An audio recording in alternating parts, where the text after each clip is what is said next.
தந்தை, மகன், தூய ஆவியானவர் நம்மை நிறைவாக ஆசீர்வதிப்பாராக. இறைவனே ஞானம், இந்த ஞானமே நமது வாழ்க்கை. அவர் ஞானத்தை தருகிறார். எங்கு நேற்றைய தினத்தில் ஆராதனை முடித்தேனோ அந்த இடத்தில் இருந்து தொடர்கிற இறை ஞானம், அதான் தலைப்பு. அவர் ஞானத்தை பெற்ற பிள்ளைகளாய் அபிஷேகமாய் கோடியற்பர் அந்தோனியார் நாள் இன்றைக்கு செவ்வாய்க்கிழமை அல்லவா? அந்தோனியார் ஜெபத்திலே ஆசீர்வாதமாய் அவர் ஞானத்தோடு இருக்க ஒப்பு கொடுத்து ஜெபிப்போம். குறிப்பாய் செவ்வாய்க்கிழமை என்றால் நெகட்டிவிட்டி, எதிர்மறையான சிந்தனைகள், பேய் பிசாசு தொல்லைகள், கட்டுகள் அவங்க பார்க்குறாங்க. அவங்க பார்த்தாலே ஒரு மாதிரி இருக்குது, என்னால் ஏதோ செய்ய முடியல அப்படின்ற அந்த மனநிலையெல்லாம் ஆண்டவருக்கு மாற்றுகிறார். அந்தோனியார் ஜெபிக்கிறார். கோடியற்பர் வல்லமையான அந்தோனியார் ஜெபத்திலே ஆசீர்வாதமாய் வாழ்வோமாக, அபிஷேகமாய் இருப்போமாக, அவர் கிருபையிலே நம்ம வாழ்வோமாக. எனவே நன்றின்னு சொல்லி, அப்பாவை துதிக்கிறேன் என்று சொல்லி, ஆண்டவரே ஆராதிக்கிறேன் அப்பா என்று சொல்லி ஆராதிக்கிறோம். நன்றி ஆண்டவரே, வழி நடத்துங்க தகப்பனே, ஆசீர்வதிங்கராச்சா. எனவே பிரியமான இறை பிள்ளைகளே, ஆண்டவருடைய ஞானம் இறைவார்த்தை தர பாருங்க. கொலோசியர் புத்தகம் 2வது அதிகாரம் 8வது வார்த்தை. கொலோசியன்ஸ் 2:8. கொலோசியர் புத்தகம் 2:8. போலி மெய்யியலிலும், போலியான சிந்தனைகளால் இன்றைக்கு உலகம் நிரம்பி இருக்கிறது. போலி மெய்யியலிலும் வீணான ஏமாற்று பேச்சுக்களாலும் உங்களை வீணான ஏமாற்று பேச்சுக்களாலும் உங்களை யாரும் கவர்ந்து கொள்ள விடாதீர்கள். ஆண்டவர் இந்த உலகத்தில் இன்னைக்கு நடக்கிறத அன்னைக்கே விவிலியத்தில் பிரதிபலித்திருக்கிறார். 2000 ஆண்டுகளை கடந்து நிற்கிறது விவிலியம். அன்றைக்கே சொல்லியிருக்கிறார். இந்த உலகத்தில் இந்த 2026 நடக்கும்னு சொல்ற பாருங்க. போலி மெய்யியலாலும் வீணான ஏமாற்று பேச்சுகளாலும் உங்களை யாரும் கவர்ந்து கொள்ள விடாதீர்கள். மயக்கிற மாதிரியே பேசுவாங்க, நம்பி ஏமாந்துடாத. பிள்ளைகளே, ரொம்ப உஷாரா இருக்கிற காலம் அது. நீ இருந்தே ஆகணும்.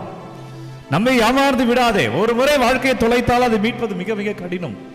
எனவே பொன்னான நேரத்தை வீணான மனிதர்களோடு ஏமாறாதே. மனிதர்களை பழகுவதற்கு முன்பாக அவரை படி. அந்த ஞானத்தை ஆண்டவரிடம் ஞாடு. ஆண்டவர்கிட்ட ஞானத்தை கேள். அவர் தரமாட்டேன் என்று சொல்வது இல்லை.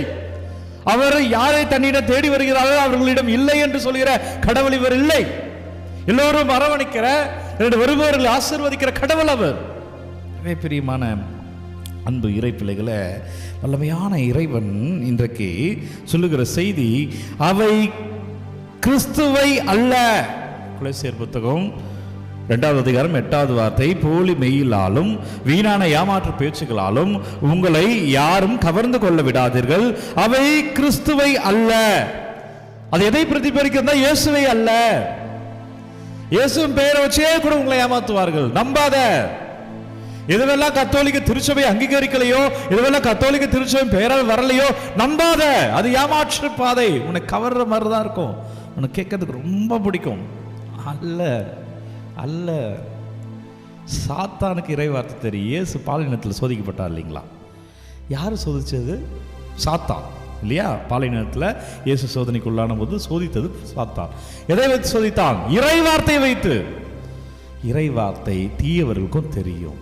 நல்லா வச்சுக்கோ. இறை வார்த்தை பேசிட்டாங்க, இறை வார்த்தை பாடிட்டாங்க, நம்பாத. கடைசியில் எங்க போய் இருப்பேன்னு உனக்கு தெரியாது. நம்மால் வருகிற துன்பங்களே நம்மளை தாங்கி போடல.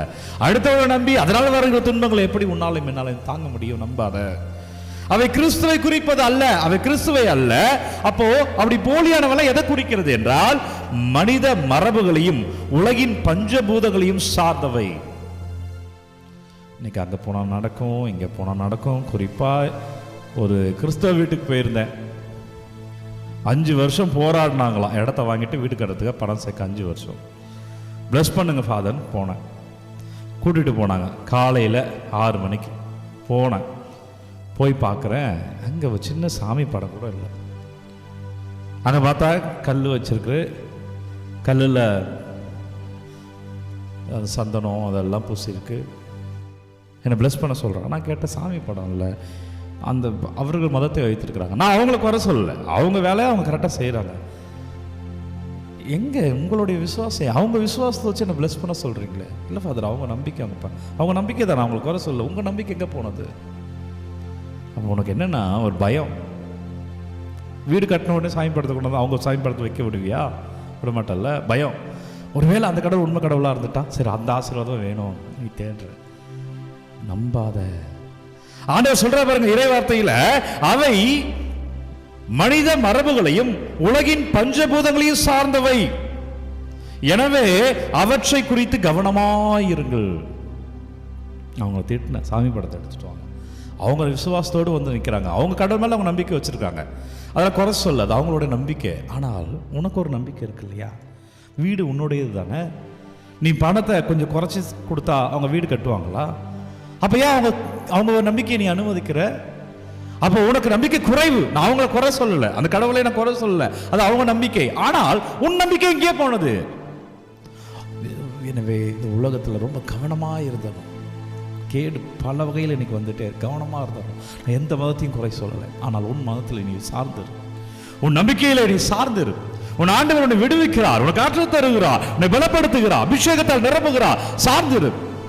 அவரவருக்கு அவரவரது முக்கியமானது, ஆனால் நீ உன்னுடைய முக்கியமானது இழக்காதே. எனவே பெரியமனால் அந்த ஆசீர்வாதத்தை இன்றைக்கு ஆண்டவர் தருகிறார். தீவினைகள் பொல்லாப்பில் இருந்து தப்பித்துக்கொள்ள உஷாராயிருங்க.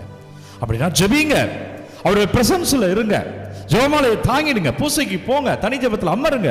ஆசீர்வாதம். நன்றி அப்பா, வல்லவரை நன்றி, நல்லவரை நன்றி. இந்த நாளுக்கு நன்றி செலுத்துகிறேன் அப்பா. நீங்க தொடுங்கப்பா ஆண்டவரே, நீங்க ஆசீர்வதிங்க ராஜா. அப்பா உங்கள் வல்லமையில நாங்கள் இருக்க, ஆண்டவர் ஆசீர்வாதத்தில் நாங்கள் நிற்க, ஆண்டவர் நமக்கு சாட்சியமாய் நாங்கள் நிற்க எங்களை வழி நடத்துங்க. ஆசீர்வதிங்க. உங்கள் விண்ணப்பங்களை எல்லாம் ஒப்பு கொடுக்குறேன், உங்கள் தேவைகளை எல்லாம் கமெண்ட்டில் நீங்கள் அனுப்பிச்ச ஒவ்வொரு விண்ணப்பங்களை ஒப்பு கொடுக்குறேன். இயேசு கிறிஸ்து திருப்பெயரால் ஆசீர்வாதமாய் வாழ்வீர்களாக. வல்லமையாக நற்கருணை ஆண்டவர் உங்களை தொடுவாராக. உங்கள் விண்ணப்பங்களை எல்லாம் அபிஷேகத்தில் ஆசீர்வாதத்திலே நல்லது நடப்பதாக.